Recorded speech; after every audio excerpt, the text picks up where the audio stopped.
Evaluate the double integral of tung sahur. Well, first, let's simplify this a little bit. There are 1, 2, 3 tungs, which means that this is equivalent to tung cubed, and now we can integrate with respect to tung. So in order to integrate, we must raise it to the next power, and since this is tung cubed, we must raise it to tung to the fourth, and then take the reciprocal, which is 1/4, and then we can multiply that by 1 over sahur, and then put in the integral bounds, which is 0 to 1, and then we can't forget the other integral that we haven't done yet with respect to sahur. Now, knowing that, we could just plug in this 0 and 1 into the variable that we integrated with, which is tung, and we're left with 1/4. Since this is a constant, we can keep this outside the integral, 1 over sahur, d sahur. Now, this is interesting because it's 1 over sahur, it's a fraction, but we know what the integral is, which is ln sahur from 0 to 1.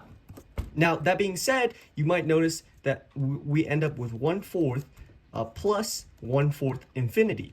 And this doesn't exist because infinity is not a real number, it's not finite, so therefore this double integral does not exist. But am I really right? We should probably check our work. All we gotta do is go to this website called Solvely, simply paste in the question, and then click send. And as you can see, it got the same answer as us. The integral diverges, or in other words, does not exist. So we were correct.